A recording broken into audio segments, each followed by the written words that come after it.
जी हाँ दोस्तों, जैसा कि आप सभी ने देख लिया है थंबनेल्स में कि ये वीडियो हमारा किस टॉपिक पर होने वाला है। हमारा ये वीडियो होने वाला है कि अगर हम किसी कॉलेज का एडमिशन कैंसल कर देते हैं, तो एडमिशन के टाइम पर हमने जो फीस सबमिट की थी ऑनलाइन, वो फीस हमारी रिफंड कब तक होगी और फीस रिफंड हुई है या नहीं हुई, सारी चीज़ें हम कैसे देखेंगे, सभी चीज़ें मैं आपको बताने वाला हूँ। तो हमारा ये वीडियो होने वाला है उन छात्रों के लिए जिन छात्रों ने एमपी के किसी भी गवर्नमेंट एंड प्राइवेट कॉलेज में ई प्रवेश के माध्यम से जो काउंसलिंग करवाई गई थी।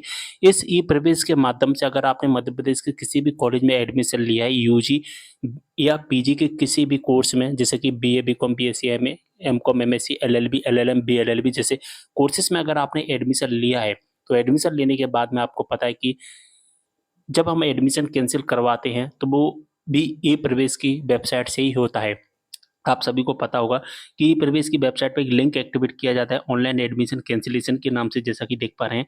इस लिंक पर क्लिक करके हमें अपना एक फॉर्म है जो कि सबमिट करना होता है। जैसा कि देख पा रहे हैं ये पूरा फॉर्म है, इस फॉर्म को हमें सबमिट करना होता है और यहाँ पर हमें अपनी बैंक डिटेल है, उस बैंक डिटेल को भी फिल करना होता है। यानी कि हम अपनी फीस को जिस अकाउंट में ट्रांसफ़र करवाना चाहते हैं, रिफंड लेना चाहते हैं, वो डिटेल हमें सबमिट करनी पड़ती है।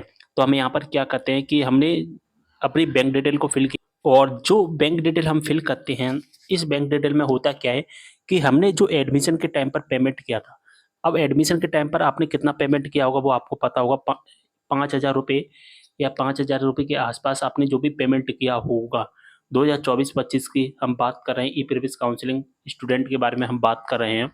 आपने जो पेमेंट किया होगा वो किसी भी अकाउंट से पेमेंट किया हो उससे मतलब नहीं है, ठीक है? आपने किसी भी अकाउंट से पेमेंट किया है एडमिशन के टाइम पर, उससे मतलब नहीं है।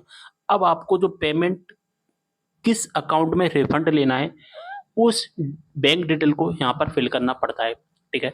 बैंक डिटेल हमें कैसे फिल करनी है इसके बारे में ऑलरेडी वीडियो बना दिया, उस वीडियो को देख लेना। मैंने उसमें सारी इन्फॉर्मेशन बता दी है, ठीक है? प्लेलिस्ट में आपको वीडियो मिल जाएगा, ठीक है? अब दोस्तों उस फॉर्म को हम जैसे ही सबमिट कर देते हैं और इसके बाद हम अपना एप्लीकेशन स्टेटस चेक करते हैं, तो एप्लीकेशन स्टेटस में भी लिख कर आ जाता है कि हमारा एडमिशन कैंसिल कर दिया गया है। अब बात यहाँ पर समाप्त हो जाती है एडमिशन कैंसिल की, लेकिन यहाँ पर एक नई बात स्टार्ट होती है, एक नया टॉपिक स्टार्ट होता है, वो है हमारा फीस रिफंड का। तो फीस रिफंड आपकी कब तक होगी वो मैं आपको बताने वाला हूँ। दोस्तों फीस रिफंड आप ऑनलाइन चेक नहीं कर पाएंगे, आप ऑनलाइन ई प्रवेश की वेबसाइट पर कहीं पर भी नहीं देख पाएंगे कि आपका जो पेमेंट है कहाँ तक पहुँचा है, कितने दिन में रिफंड हो जाएगा, ये सभी चीज़ें आप ऑनलाइन चेक नहीं कर पाएँगे। आपको केवल तभी पता चलेगा जो आपने बैंक डिटेल फिल की हुई है, उस बैंक डिटेल में अगर पेमेंट आ जाता है, तो आपको पता चल जाएगा। अब यहाँ पर बात आती है कि पेमेंट कितने दिन में रिफंड होता है, ठीक है? 2024 की अगर हम बात करें, 2024 में मेरे पास बहुत सारे स्टूडेंट के कमेंट आए हैं यूट्यूब पर, ठीक है? यूट्यूब पर बहुत सारे मेरे पास कमेंट आए हैं, साथ ही मेरे पास व्हाट्सएप पर भी बहुत सारे कमेंट आए हैं और स्टूडेंट पता है क्या कह रहे हैं? स्टूडेंट पता है क्या कह रहे हैं कि सर हमने जुलाई में या अगस्त में हमने अपना एडमिशन कैंसल करवाया और आज 2 मंथ से ज़्यादा का टाइम हो गया है। 2 मंथ से ज़्यादा का टाइम हो गया है, कोई कह रहा है 1 मंथ से ज़्यादा का टाइम हो गया है, कोई कह रहा है 1.5 मंथ से ज़्यादा का टाइम हो गया है और अभी तक हमारा पेमेंट है वो रिफंड नहीं हुआ है। ऐसे मेरे पास बहुत सारे कमेंट आए हैं और पर डे एक कमेंट इसी टॉपिक पर मिलता है कि सर हमने अपना एडमिशन कैंसल कर दिया लेकिन रिफंड नहीं आया। इस बार 2024 में क्या हुआ है ना दोस्तों, इस बार 2024 में जो पेमेंट रिफंड प्रोसेस है वो बहुत ज़्यादा लेट हो रही है। 2-2 महीने से ज़्यादा का समय हो गया है स्टूडेंट को एडमिशन कैंसल हुए और उनका रिफंड नहीं आया है, ठीक है? अब दोस्तों रिफंड नहीं आया है, वो के तो हम ऑनलाइन चेक कर ही नहीं सकते, मैं आपको पहले ही बता दिया है, ठीक है? हम एडमिशन कैंसल चेक कर सकते हैं ऑनलाइन, लेकिन रिफंड के बारे में चेक नहीं कर सकते।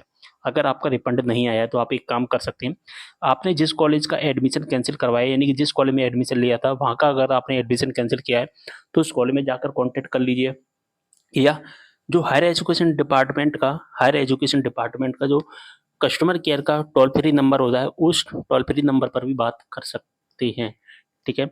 इसके अलावा आपके पास में और कोई ऑप्शंस नहीं होता है। मैं कॉलेज में बात करूँगा, ठीक है? और कोई जो सॉल्यूशन मिलेगा तो मैं एक अगले वीडियो में बता दूँगा वो सॉल्यूशन। अभी तक कोई भी सॉल्यूशन नहीं है इस टॉपिक पर। अगर मुझे आगे कोई सॉल्यूशन मिलता है, ठीक है? मैं इस टॉपिक पर ज़रूर वीडियो बनाऊँगा और आपको बताऊँगा उस टॉपिक के बारे में कि फीस रिफंड कब तक होती है, लेट होती है तो क्यों होती है? अगर मुझे पता चलेगा तो मैं आपको ज़रूर बताऊँगा, आपके साथ ज़रूर शेयर करूँगा, ठीक है? अगर आपको कोई भी डाउट है आप मुझे कमेंट करना। मिलते हैं अगले वीडियो में एक और जानकारी के साथ, तब तक के लिए बाय।